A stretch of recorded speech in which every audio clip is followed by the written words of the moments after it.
लेकर भी गुलाब की तरह खेलना सीखो। जो परिस्थितियों में घबरा जाए वो लौह पुरुष नहीं है। अरे रात में लेकर भी अंगारों की तरह रहना सीखो। जय जोहर।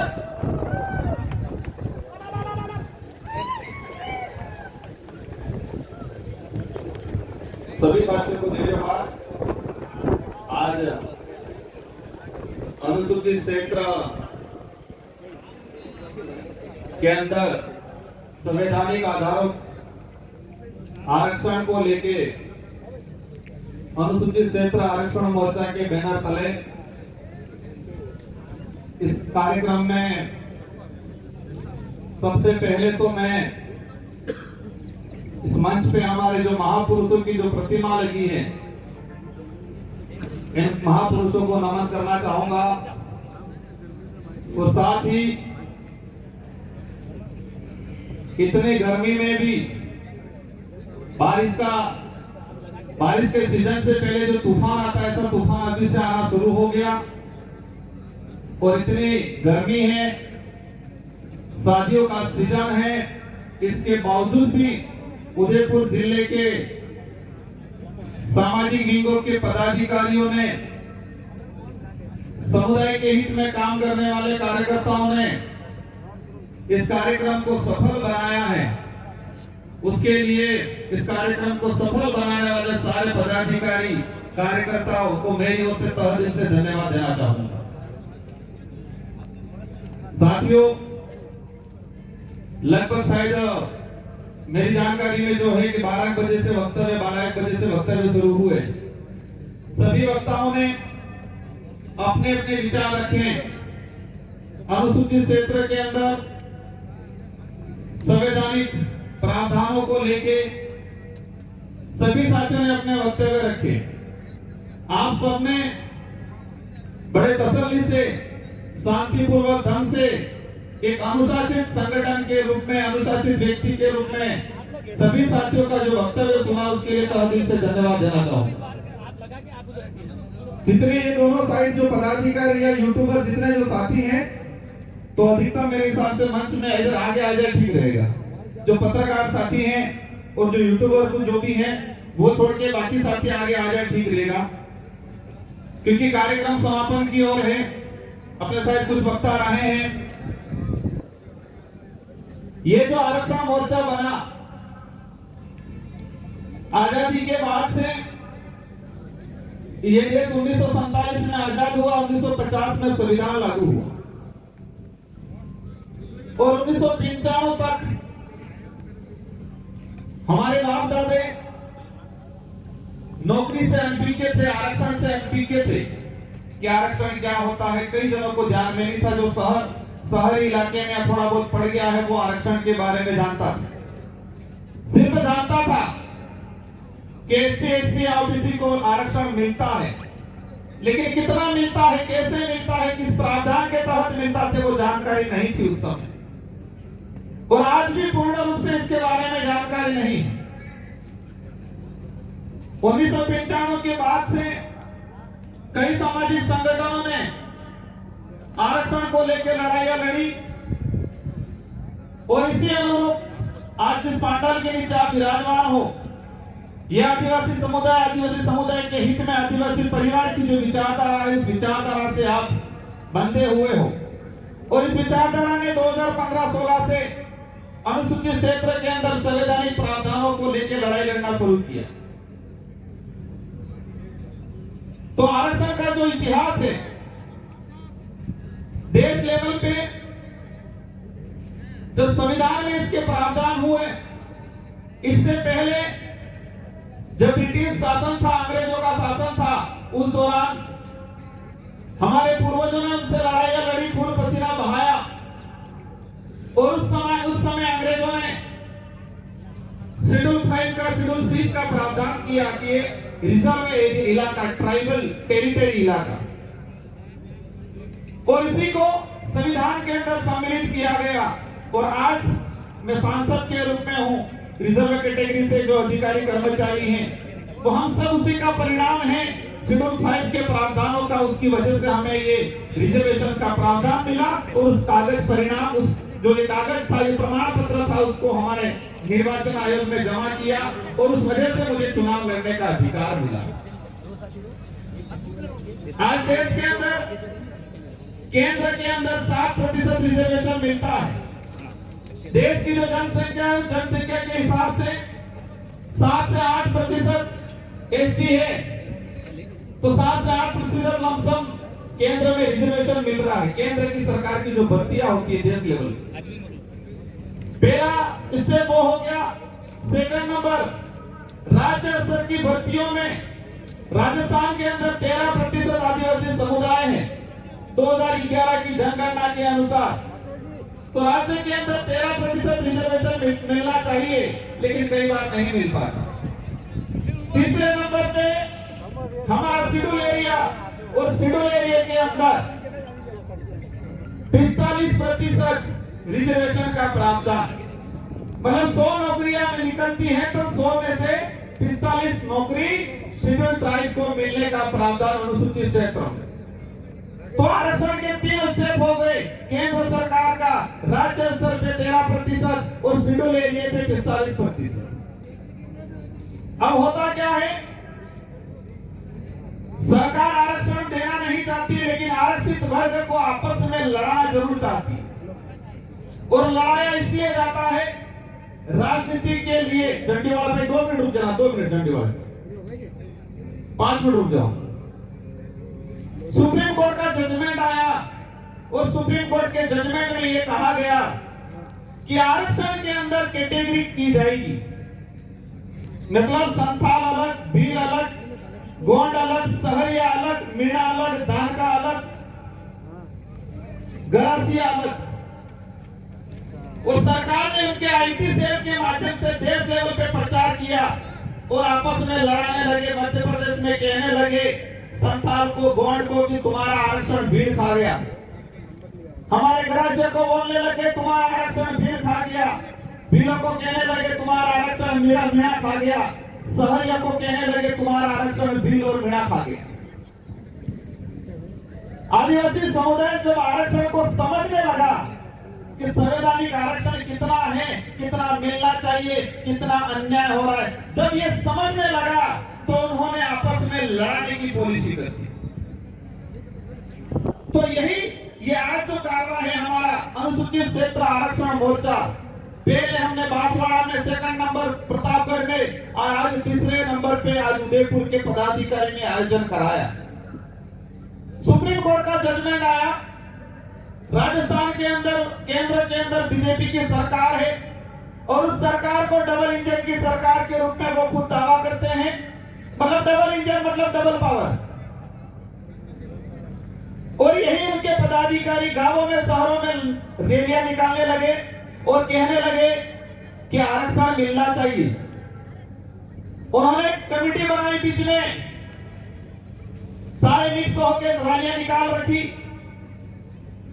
जिसकी डबल इंजन की सरकार है उनके ही पदाधिकारी यहां पर गुमराह करने लगे। और हमारा कारवा 2016 से चलता आ रहा है संवैधानिक अधिकारों की लड़ाई लड़ते हुए। तो हमारे सब समुदाय के सामाजिक संगठन के पदाधिकारियों ने मिलकर ये मंच बनाया और इस मंच बना के अनुसूचित क्षेत्र की वास्तविक हक अधिकार की लड़ाई को जनता तक पहुंचाना। और जो डबल इंजन की सरकार के जो नुमाइंदे, जो नीचे लेवल पे घूमने वाले, जो जनता को गुमराह कर रहे थे, आपस में लड़ाने का जो काम कर रहे थे, इन लोगों को मुंह बंद करने का काम किया इस मंच ने। तो मैंने कोशिश किया कि ये लड़ाई क्यों लड़ी जा रही है, आज हम एकत्रित क्यों हैं। अब हमारी लड़ाई किसी समुदाय से नहीं है, न जैन से है, न ब्राह्मण से है, न राजपूत से है, न मीणा से है, न सहरिया से है, न संथाल से है। हमारी लड़ाई किसी धर्म से भी नहीं है। हमारी लड़ाई कांग्रेस बीजेपी वाला थे कि पार्लियामेंट लड़ाई ये नहीं है हमारी। अब आप विचार कर रहे होंगे हमारी लड़ाई क्या है। हमारी लड़ाई संविधान के अंदर जो संवैधानिक प्रावधान है उसको धरातल पे लागू क्यों नहीं किया जा रहा है, वो लड़ाई है। अब लड़ाई है किससे? लड़ाई ये है संवैधानिक अधिकारों को लागू करना, ये लड़ाई है। और लड़ाई है किससे? जो इस काम में रोड़ा बन के खड़ा है उससे है। तो रोड़ा बन के कौन खड़ा है? वर्तमान सरकार। तो वर्तमान सरकार किसकी है? कांग्रेस, बीजेपी की, और इससे पहले कांग्रेस की। हमारे खेत की लड़ाई नहीं है। जब बात आती है क्षेत्र के अंदर समुदाय की, इस क्षेत्र में सभी समुदाय के लोग रहते हैं। जब तो एक बाप के दो भाई हैं, एक बाप के दो बेटे हैं, अगर एक बाप की जो 5 बीघा जमीन है, अधिकार और सच्चाई ये मतलब इसका फर्ज ये बनता है कि 2.5 बीघा दोनों को बराबर बांटा जाए। ये न्याय है। और बाप या एक बड़ा बेटा चालाकी से 4 बीघा ले ले और एक बेटे को 1 बीघा दे दे। अब छोटे बेटे के हक बनता है नहीं बनता है न्याय के खिलाफ लड़ाई लड़ने का? वो सका भाई है, लेकिन फिर भी उसका फर्ज है, उसका हक बनता है, उसका अधिकार है कि अन्याय के खिलाफ आवाज उठाना। पहली चीज अनुसूचित क्षेत्र के अंदर हो रहा है। 75% अनुसूचित क्षेत्र के अंदर ट्राइबल समुदाय रहता है, आदिवासी समुदाय रहता है, 4 से 5% एससी समुदाय रहता है, ओबीसी रहता है, जनरल रहता है। तो प्रतिनिधित्व जिसकी जितनी जनसंख्या है इतना उसका प्रतिनिधित्व होना चाहिए। ये लड़ाई है हमारी। अब इस लड़ाई में अगर कोई दूसरे समुदाय वाला, कोई धर्म वाला, कोई पार्टी वाला बीच में आके खड़ा रहता है, हमारा विरोध करता है, इसका मतलब यह तय होता है कि वो शोषणकारी नीति वाला आदमी है, वो अन्याय करने वाला आदमी है और वह हमारा दुश्मन है। इस बात को समझना पड़ेगा। अब मैं कुछ आंकड़ों पे आना चाहूंगा। यह आरक्षण मोर्चे की जो लड़ाई थी, काफी भर्तियां हैं। हम कहते हैं अन्याय हुआ, सरकार कर रही है। कुछ लोग कहते हैं अन्याय नहीं हुआ, सरकार नहीं कर रही है। तो हम आंकड़ों की बात करें, अनुसूचित क्षेत्र के अंदर आरएस अधीनस्थ सेवा की भर्तियां निकली। मैं 3 से 4 भर्तियों का उदाहरण बताना चाहूंगा। 2013 के अंदर आरएस अधीनस्थ सेवा की अनुसूचित क्षेत्र के लिए 43 सीटें आई और 43 में से एसटी का जो 45% जो अधिकार नहीं कहेगी, अधिकार तो ज्यादा है, 45% जो प्रावधान था उस अनुरूप मिलना चाहिए था 19 सीटें, मिली कितनी? 18, 41%। ओपन कैटेगरी जो 50% जो अनारक्षित सीटें रखी है, उन सीटों में सभी वर्ग के लोग जा सकते हैं, ये प्रावधान है बोलने में, कागजों में, लेकिन होता नहीं है। तो उसके हिसाब से मिलनी चाहिए थी 21 सीटें, लेकिन वहां मिली 25 सीटें। जब रिजल्ट आया 2013 आरएस अधीनस्थ सेवा का,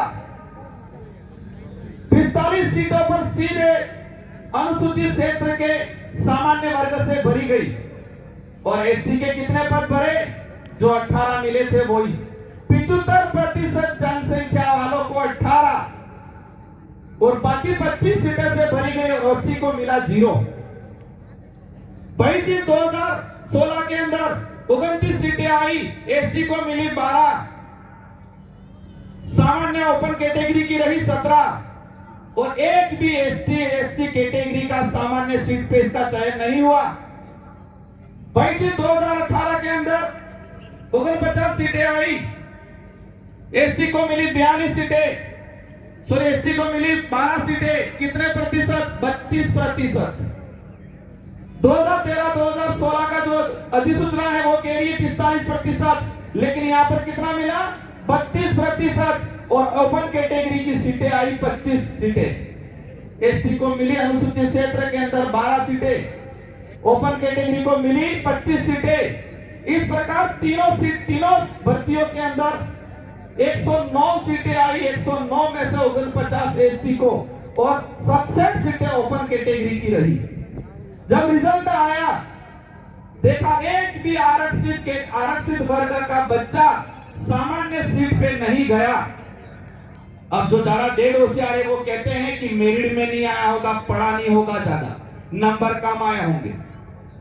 मैंने सारी भर्तियों की स्टडी की, जो ओपन मेरिट फाइट कर रहा था उस बच्चे को भी रिजर्व कैटेगरी में डाला गया।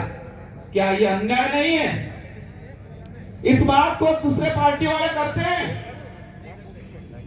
और जब हम करते हैं, कहते हैं कि ये लोग भड़काने आए हैं, ये लोग गुमराह कर रहे हैं। मैंने कई बार कहा है, एक सार्वजनिक मंच पे या एक ऑडिटोरियम के अंदर सारे पार्टियों के नेता एक मंच पे आए और ऑनलाइन डिबेट होनी चाहिए। इस अनुसूचित क्षेत्र की सारी जनता देखे, ऑनलाइन डिबेट होनी चाहिए, सारा मीडिया होना चाहिए और रिजर्वेशन पे बात होनी चाहिए, ताकि जनता को पता चले कि कौन सही है और कौन गलत है। ऐसे ही आज देश के अंदर स्थिति क्या हो रही है, देश के अंदर किस पहाड़ में कौन सा मिनरल है,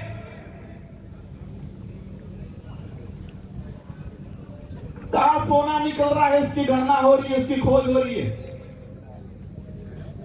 कहां चांदी है, उसकी गणना हो रही है, उसकी खोज हो रही है। अंग्रेज भी हर 10 साल के अंदर जनगणना कराते थे, अंग्रेज भी हर 10 साल के अंदर जनगणना कराते थे। लेकिन इस आजाद भारत के अंदर जो वर्तमान सरकारें कहती है अमृत काल है, 2011 के बाद आज तक जनगणना नहीं हुई जातिगत जनगणना को लेके। अब जातिगत जनगणना नहीं होगी तो रिजर्वेशन का प्रावधान कैसे लागू होगा, सरकार की योजना कैसे बनेगी। लेकिन जातिगत जनगणना नहीं करानी। इस देश के अंदर अनेक धर्म रहते हैं, अनेक जातियां रहती है। जब राष्ट्र की बात आती है, इतिहास उठा के देख लो, सभी लोगों ने मिलकर लड़ाई लड़ी है और उसमें सबसे ज्यादा आगे आदिवासी समुदाय खड़ा रहा। तो जातिगत जनगणना अगर सरकारों को सच में इस वंचित समुदाय को, आदिवासी, दलित, पिछड़े, ओबीसी को आरक्षण देना होने का अगर उनकी मंशा होती तो जातिगत जनगणना होनी चाहिए थी। लेकिन नहीं, धर्म की चटनी चटाने का काम करते हैं और तब कहते हैं राजकुमार तो ऐसे बोलता है। अब राजकुमार को समझ में ऐसे आता है तो राजकुमार ऐसे ही बोलेगा। आज वही चीज, काफी चीजें हैं, मैं बोलूंगा 2 घंटे हो जाएंगे, लेकिन हमारे पुलिस वाले भाई बोले इसलिए पुलिस भर्ती को ही ले लेता आपका। मैंने शुरुआत में कहा था, एक बाप के 2 बेटे हैं, अगर छोटे बेटे के साथ अन्याय होता है तो छोटे बेटे का हक बनता है उस अन्याय के खिलाफ लड़ाई लड़े। इसका मतलब ये नहीं है उस भाई का विरोधी है वो, ये नहीं है कि उस बाप का विरोधी है वो। इसका हक है कि अन्याय हुआ है, उसके खिलाफ लड़ना है, उसका हक है। 5 बीघा जमीन में से 2.5 बीघा उसका हक बनता है, वो लेना है, उसका अधिकार है, वो लड़ना पड़ेगा। और उस लड़ाई को अगर कहे वो दुश्मन, या उस लड़ाई को ये कहे कि वो बाप के खिलाफ गया, या उस लड़ाई को ये कहे कि उस भाई के खिलाफ गया, तो मेरी समझ में वो गलत नहीं है, वो न्याय है, वो न्याय के लिए लड़ रहा है। पुलिस विभाग की 2013 के अंदर अनुसूचित क्षेत्र में 929 पद आए, 45% के हिसाब से मिलने चाहिए थे 423 और मिले 414।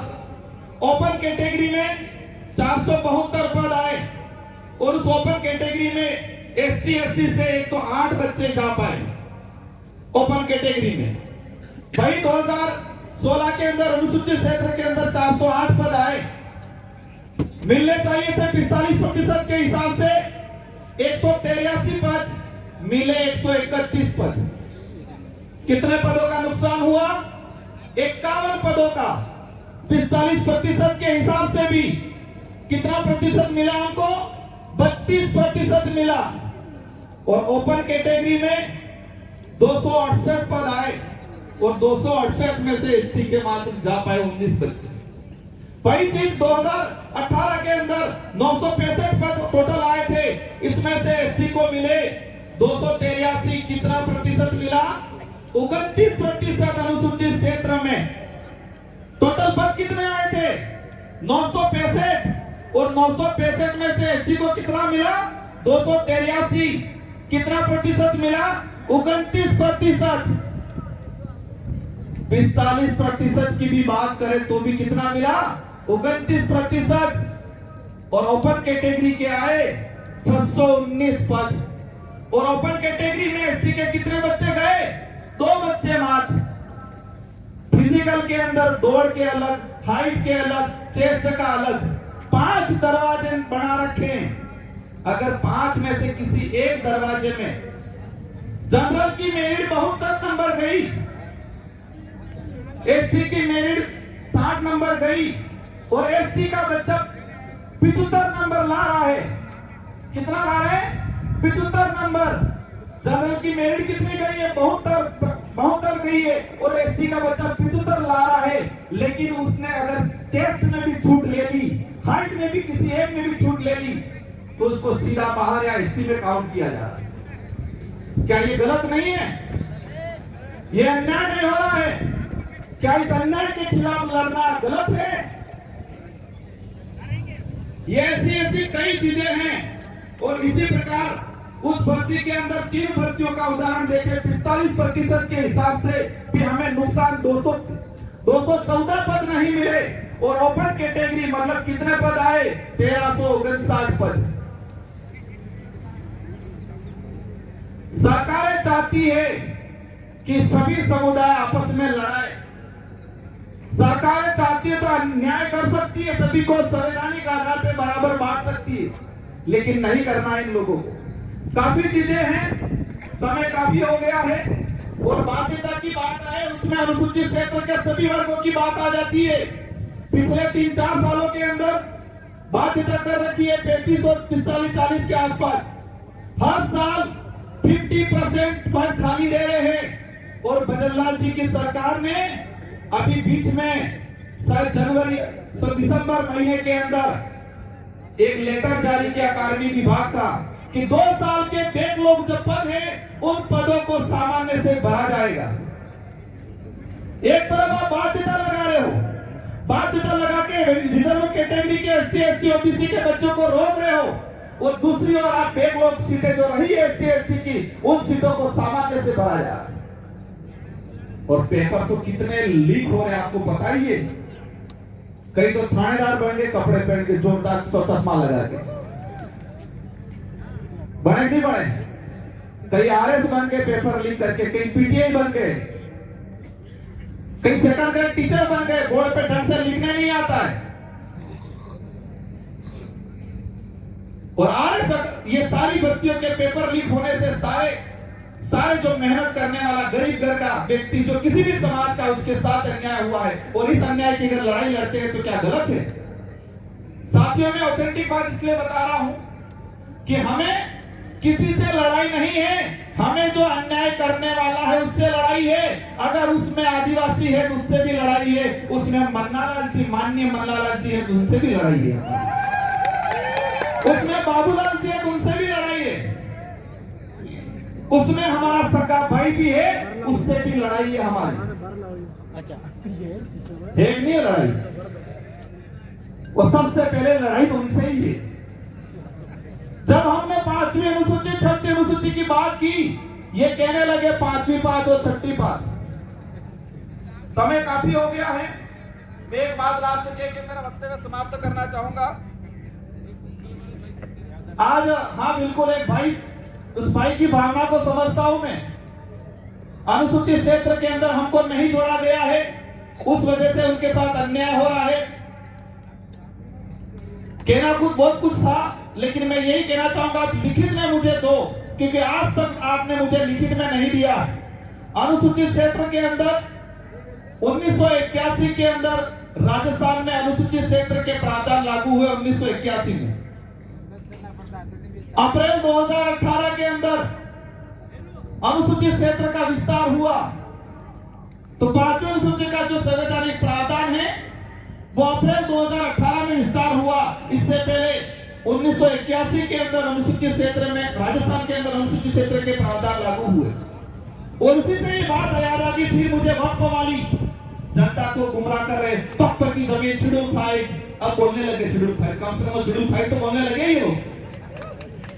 पहले बोलते थे ये हम 5वीं अनुसूची की बात करते हैं, 5वीं बात कहते हैं, अब कहने लगे कि वक्फ की जमीन है, मैं शेड्यूल एरिया 5वीं अनुसूची में नहीं ले सकते। राजस्थान काश्तकारी अधिनियम 1955 की धारा 42 में स्पष्ट लिखा हुआ है कि अनुसूचित क्षेत्र के अंदर अनुसूचित क्षेत्र की जमीन, कृषि जमीन कोई भी गैर आदिवासी नहीं ले सकता है। इस पे बात क्यों नहीं कर रहे हो आप?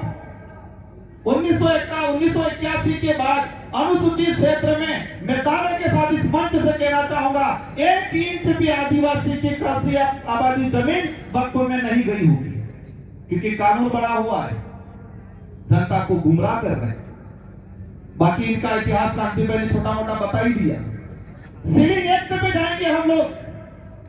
इंदिरा गांधी के समय सीलिंग एक्ट आया 1975 के आसपास। और सीलिंग एक्ट में उस राजाओं ने, क्योंकि आजादी से पहले इस जमीन का कारोबार किसके पास था? जमीन की लिखापढ़ी कागजी कार्रवाई कौन करता थे? राजा महाराजा करते थे। जमीन के मालिक वो हुआ करते थे।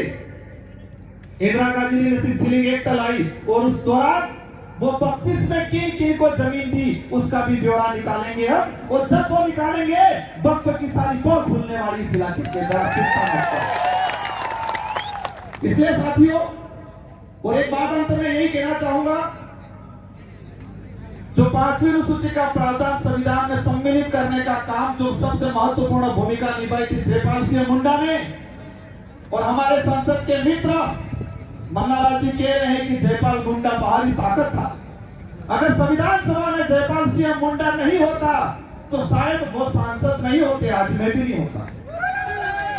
जिस व्यक्ति ने संविधान सभा में आदिवासी समुदाय के लिए 5वीं और 6वीं अनुसूची के प्रावधान करवाए, संविधान सभा की डिबेट में कहा था कि आप आदिवासियों को लोकतंत्र सिखा नहीं सकते हो, आदिवासियों से लोकतंत्र सीखने की जरूरत है आपको, ये संविधान सभा में कहा।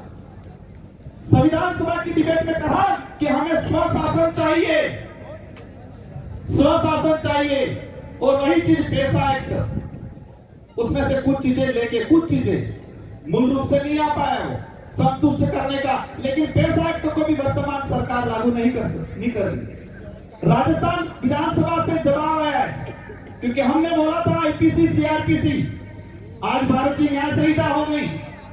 पेशा एक्ट में प्रावधान है 2 साल की कम सजा वाला कोई भी मामला थानेदार सीधा मुकदमा दर्ज नहीं कर सकता। ये मेरी सरकार खुद के लिए, लेकिन पेशा एक्ट लागू नहीं कर रहे, क्योंकि सरकारें नहीं चाहती है कि आदिवासी समाज का कल्याण हो। वो चाहती है कि आदिवासी समुदाय आपस में लड़े भिड़ाए और थाव में कुटाता रहे, अपनी जिंदगी निकाल नहीं चाहती। वो जयपाल सिंह मुंडा के लिए ये बोले, क्या बोले? ये बाहरी ताकत है। साथियों, बातें बहुत सारी हैं। ये हम जिस रास्ते पे चले हैं उस रास्ते पे कांटे बिछे हुए हैं, लेकिन सच्चाई का रास्ता है वो। आने वाले आदिवासी समुदाय नहीं, देश का भविष्य तय करने वाला रास्ता है हमारा, इसलिए घबराना नहीं है। कई चीजें होंगी, आप पे मुकदमे भी होंगे, आपको प्रताड़ित भी किया जाएगा, आपको डराया भी जाएगा, आरोप भी लगाए जाएंगे। टीएडी का बजट पिछली बार 1,500 करोड़ रुपया प्रावधान था बजट में, वर्तमान मंत्री ने 1 रुपया खर्च नहीं किया, 1 रुपया। और जब वहां फंसते हैं क्या कहते हैं? राजकुमार ने करोड़ों का मकान बना दिया, राजकुमार करोड़ों की गाड़ियां लेके घूमता है। राजकुमार स्कॉर्पियो में नहीं घूमेगा, साइकिल में घूमेगा क्या? वो सांसद बना, पहले विधायक रहा है 2 बार, तो मैं क्या मैं मकान नहीं बनाऊंगा क्या? तुमने 1500 करोड़ 1,500 करोड़ रुपए में 1 रुपया खर्च नहीं किया। और देखना इस बजट में उन्होंने क्या किया, आदिवासी समुदाय को गुमराह करने के लिए क्या बजट में क्या प्रावधान किया? हमने 1750 करोड़ आदिवासी समुदाय के कल्याण के लिए दे रहे हैं करके घोषणा कर दी। बीजेपी के आईटी सेल से आदिवासी इलाके के अंदर प्रचार कर दिया कि सरकार ने 1750 करोड़ का प्रावधान किया। भाई 1500 करोड़ तो पिछले साल वाले जिसमें 1 रुपया खर्च नहीं किया, सिर्फ 250 करोड़ बढ़ाए और खुश कर दिया जनता को। अगर वो 1500 करोड़ खर्च हुए होते तो संवैधानिक जो प्रावधान है उस आधार पे 1500 करोड़ इस बार और मिलते, तो आदिवासी क्षेत्र में 3000 करोड़ रुपए का विकास होता। लेकिन वर्तमान में जो मंत्री हैं, वर्तमान में जो सरकार है, उनकी वजह से आज आदिवासी इलाके के अंदर स्कूलों में टीचर नहीं है, कमरे नहीं है, स्वास्थ्य सुविधा नहीं, और उनको धर्म की चटनी चटाने के अलावा कोई फुर्सत नहीं। इन्हें आपने देखा होगा, उन पे जब आरक्षण की बात करो, नौकरियों की बात करो, उनके स्वास्थ्य सुविधाओं की बात करो तब ये सीधा धर्म पे लेके ले जाते। धर्म हमारा मुद्दा नहीं है, हमारा मुद्दा वो नहीं है। उस मुद्दे पे हमें कैसे क्या लड़ना वो हम लड़ते रहेंगे, क्योंकि कहा जाता है कि सच्चाई को कितना भी दबा दिया जाओ, सच्चाई को कितनी भी दबा दो, हजारों साल भी वो पोंगरों काढ़े नहीं काढ़े। तो तुम पाठ्यक्रम में, और एक बात देखना, हमने एजुकेशन की ओर भागे, हम नौकरियों की ओर भागे, तो नौकरियों की ओर भागने लगे तो ये निजीकरण करने लगे। हम एजुकेशन की ओर भागने लगे, शिक्षा प्राप्त करने के लिए भागने लगे, तो ये आज एनसीईआरटी की किताबों में, राजस्थान माध्यमिक शिक्षा के पाठ्यक्रमों में पिछले 10 सालों के अंदर जो तार्किक चीजें थी, जो ऐतिहासिक चीजें थी, इन पाठ्यक्रमों से हटाने का काम किया है। मेरी बात को समझे हो गया? हमने शिक्षा की ओर अग्रसर करने का काम किया बच्चों को, तो पाठ्यक्रमों से वास्तविक इतिहास को हटाने का काम किया। पिछले 10 सालों के अंदर राजस्थान पाठ्यक्रम, एनसीईआरटी के पाठ्यक्रम में से कई चीजें सरकार ने हटा दी जो वास्तविक थी। नौकरियों की ओर भागने लगे, निजीकरण करने लग गए ये लोग। अब ये बात ये आती है, लड़ाई मेरी और आप अकेले की नहीं है, लड़ाई सबकी है। और ये लड़ाई सिर्फ आदिवासी समुदाय की नहीं है, ये लड़ाई सभी समुदायों की लड़ाई, हक सबका है। समय होने आ गया है, घंटी बजने वाली है। अभी सभी साथियों से अनुरोध, शायद कुछ वक्ता उनकी सुनना है, और इसके बाद शांतिपूर्वक तरीके से, अनुशासित तरीके से महिला आगे रहेगी, बुजुर्ग पीछे रहेंगे, और नेता जितने भी है सभी आगे नहीं रहेंगे, सब बीच में अलग अलग रहेंगे। सारे नेता, सारे जनप्रतिनिधि वॉलंटियर की भूमिका निभाएंगे और शांतिपूर्वक तरीके से ज्ञापन देने जाएंगे। और ये लड़ाई शुरुआत हुई है, उस लड़ाई को अंजाम तक भी ले जाना है, और आने वाले समय में बड़ा आंदोलन करेंगे अनुसूचित क्षेत्र के अंदर। और ये सरकारें मुकदमों से, लाठियों से डराने का काम करती है, लेकिन उनको ये कहना है हमें इस मंच से, इतिहास उठा के देख लो, हमारे पूर्वज हल्दी घाटी में नहीं डिगे थे, हल्दी घाटी से नहीं भागे थे, अंग्रेजों राजा रजवाड़ों से नहीं डरे थे, तो आपके इनसे मुकदमों से डरने वाले नहीं है, आपके चोचले आरोपों से डरने वाले नहीं है, आपकी इन चोचली धमकियों से डरने वाले नहीं है। आरक्षण की लड़ाई, संवैधानिक अधिकारों की लड़ाई अनुसूचित क्षेत्र के अंदर ये आरक्षण मोर्चा आदिवासी परिवार लड़ता रहेगा, मजबूती से लड़ेगा, एक दिन अंजाम तक पहुंचेगा। इन्हीं शब्दों के साथ आप सबको धन्यवाद, आभार, जय जोहार, जय वीर प्रदेश, जय संविधान। खूब खूब जोहार सांसद महोदय साहब। अब इसी के साथ 5 मिनट के लिए, समय कम है इसलिए 5 मिनट के लिए हमारे मांगी